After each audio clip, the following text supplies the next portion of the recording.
Bonjour, chers frères et sœurs.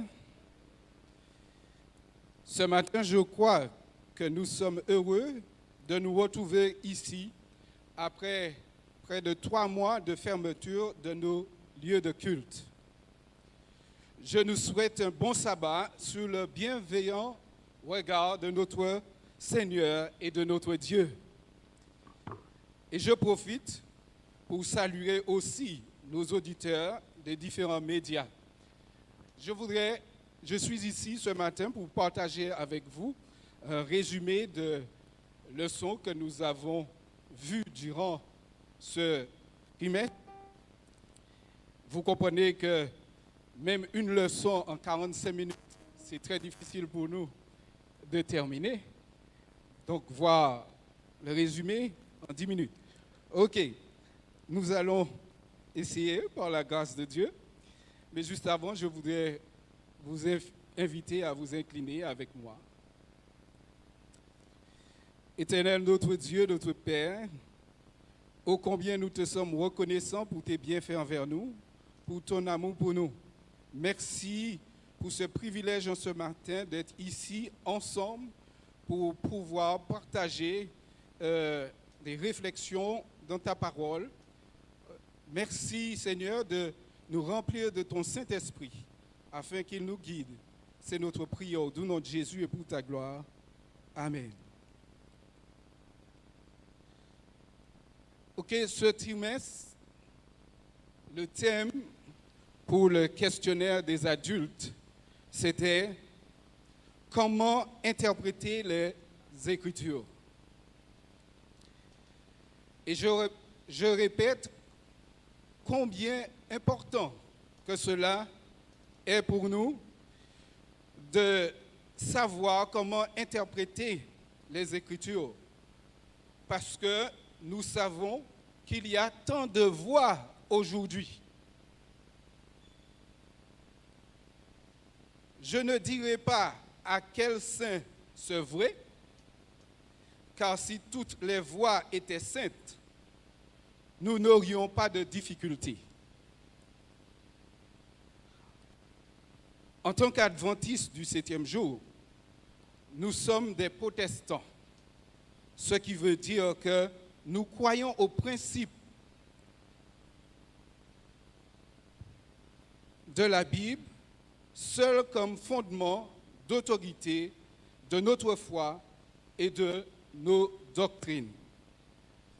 Ce principe est particulièrement pertinent dans les derniers jours, alors que, comme Ellen White l'a dit, Dieu aura cependant sur la terre un peuple qui s'attachera à sa parole, qui en fera la pierre de touche de toute doctrine et le fondement de toute réforme.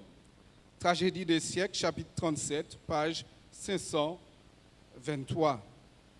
Donc, Ellen White nous dit que Dieu a un peuple sur cette terre qui va s'attacher à sa parole et va faire de sa parole la pierre de touche. C'est-à-dire, c'est à cette parole que toute chose, toute philosophie, toute science seront comparées. Et la Bible demeure le fondement de toute réforme. Bien entendu, nous ne sommes pas seuls parmi les protestants à affirmer que la Bible et la Bible seule est le fondement de notre foi. Pourtant, beaucoup de ceux qui professent cela croient en des doctrines comme le changement du sabbat du 7e jour au dimanche dans le Nouveau Testament, croient dans l'immortalité de l'âme, les tourments éternels en enfer pour les perdus, et même un enlèvement secret au cours duquel Jésus reviendra subrepticement sur terre pour en arracher les sauvés, tandis que les autres se demanderont où ils ont bien pu passer. En d'autres termes, avoir la Bible Et prétendre d'y croire est une chose. Et c'est important. Mais comme le révèle la prolifération des fausses doctrines, toutes censées venir de la Bible, savoir l'interpréter correctement en est une autre. C'est ce que nous devons apprendre à faire. D'où le thème de ce trimestre, comment interpréter les Écritures. Nous avons vu que la Bible est unique, composée de 66 livres, écrite sur une période de plus de 1500 ans sur 3 continents, l'Asie, l'Afrique et l'Europe, par plus de 40 auteurs, quoique il y a un auteur unique. Il y a plusieurs écrivains, mais la Bible a un auteur unique, parce qu'à travers tous les écrits, il y a un fil d'or de Genèse à Apocalypse qui unit tous les écrits de la Bible. La Bible est aussi unique en son genre par son contenu et son message, qui se concentre sur les actes rédempteurs accomplis par Dieu dans l'histoire. Dans aucun autre livre, on va trouver l'histoire de la rédemption. C'est uniquement dans la Bible que nous avons l'histoire de la rédemption par un Dieu vivant, n'est-ce pas? Les autres servent des dieux de statues qui ont des oreilles qui n'entendent pas, une bouche ne parle pas, des yeux ne voient pas, des mains ne bougent pas. D'accord? Mais nous servons un Dieu vivant. Cette histoire biblique est mêlée de prophéties, car elle prédit l'avenir des plans de Dieu et son royaume éternel. Nous avons vu son origine et sa nature, comme l'apôtre Paul l'affirme dans 1 Thessaloniciens, chapitre 2, verset 13. C'est pourquoi nous aussi, nous rendons continuellement grâce à Dieu de ce qu'en recevant la parole de Dieu, nous remarquons bien que l'apôtre Paul dit déjà, c'est la parole de Dieu. D'accord? Que nous vous avons fait entendre, vous l'avez accueilli,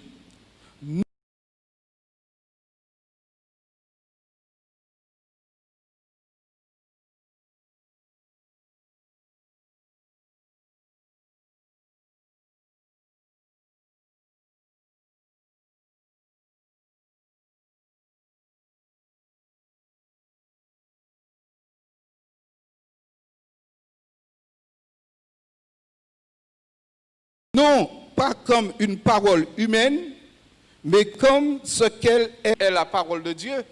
Ce sera difficile de croire que le message contenu dans la Bible, c'est pour nous. Mais quand nous croyons que la Bible est la parole de Dieu, et comme nous choisissons Dieu comme notre Père, eh bien nous disons tout de suite que nous sommes ses enfants. Et les enfants aiment à obéir à leur Père. Donc, nous allons considérer la Bible comme la parole de Dieu pour nous et que nous devons écouter notre Père qui nous parle, n'est-ce pas? Il sait toujours ce qui est mieux pour chacun de nous. Et si nous lui faisons confiance, il a déjà un plan pour chacun de nous. Donc, si nous lui faisons confiance, il ne va faire autre chose que de nous conduire dans le plan qu'il a pour nous. N'est-ce pas merveilleux?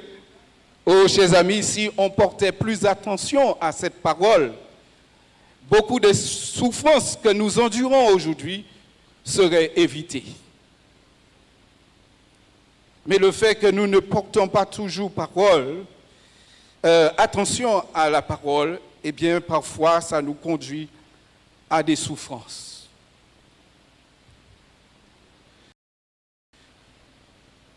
Nous avons vu aussi comment Jésus et les apôtres voyaient la Bible comme étant la parole de Dieu lorsque Jésus a été tenté après son baptême.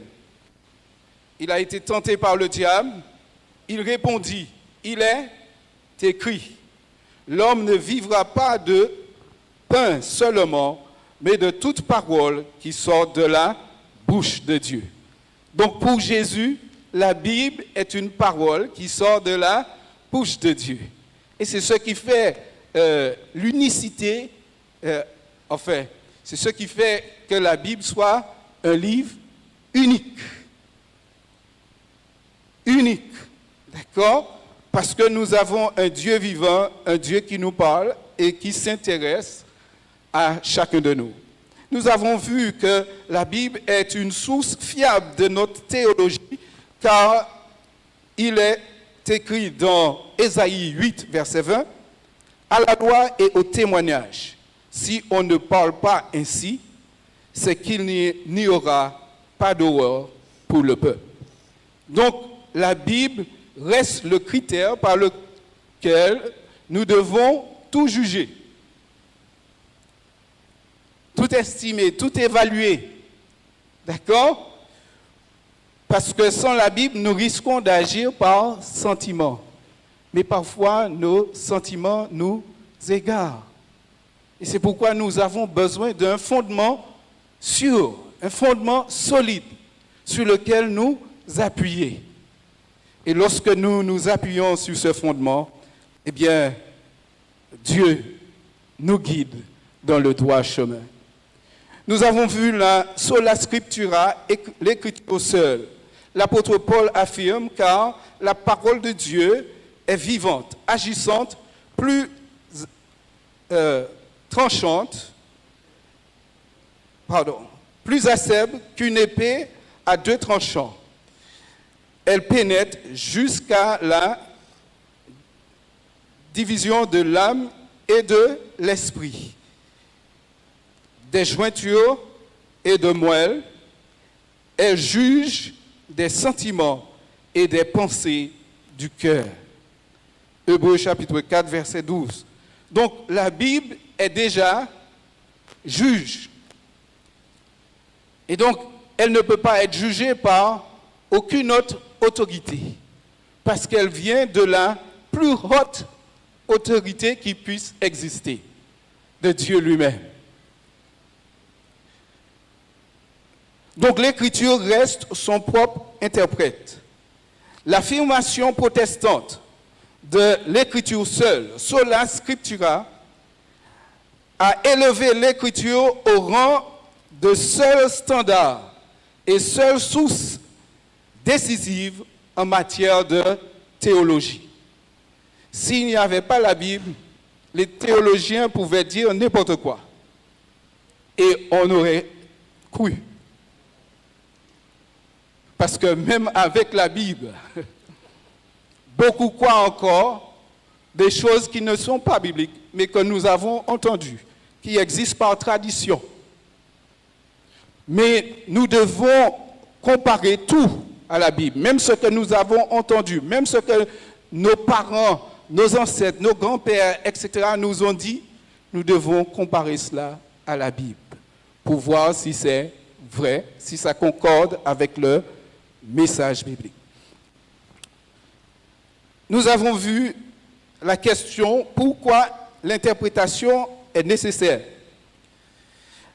La question de l'interprétation de l'Écriture est vitale pour la santé théologique et missiologique de l'Église.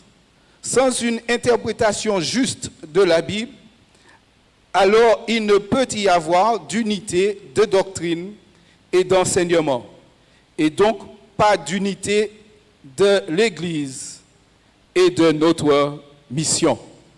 Donc, une mauvaise interprétation va nous conduire loin de ce que Dieu voudrait que nous fassions, loin d'une bonne théologie et loin de la mission que nous devons accomplir. Et c'est pourquoi nous devons apprendre à bien interpréter la Bible. Dans l'interprétation des Écritures, il nous faut prendre en considération les langues, le texte et le contexte. La Bible a été écrite, un témoignage de l'œuvre de Dieu dans l'histoire, de son plan pour racheter l'humanité déchue et pour nous instruire dans toutes les voies de la justice. Le Seigneur a choisi de le faire dans un langage humain, rendant ainsi visibles ses idées et ses pensées à travers des mots humains. Dans l'Écriture, les mots ont toujours un contexte. Ils n'ont pas d'existence isolée. Un mot a un contexte immédiat dans une phrase. Et c'est cette unité que l'on doit comprendre en premier. Puis ensuite, on a le contexte plus large de l'unité globale dans laquelle apparaît la phrase. Donc, lorsque nous lisons la Bible, nous pouvons rencontrer des passages très difficiles, etc. Mais nous devons comprendre les mots dans leur contexte. D'accord? Et ensuite, si dans le contexte immédiat, on ne comprend pas, il y a le contexte plus large qu'est la Bible. Donc, il y a le texte, le verset dans lequel se trouve le mot, il y a le chapitre, le livre et ensuite la Bible. Donc, nous devons nous soumettre à l'œuvre de Dieu, au Saint-Esprit, parce que c'est le Saint-Esprit qui a inspiré cette parole. Nous devons nous soumettre à l'Esprit de Dieu afin qu'il soit notre guide. Et je termine avec ce dernier texte qui se trouve dans Psaume 119, verset 5, qui dit « Ta parole est une lampe à mes pieds, une lumière sur mon sentier. » Que Dieu nous bénisse et nous aide vraiment à donner à la Bible sa place dans notre vie, afin que nous puissions nous diriger d'après sa parole. Merci.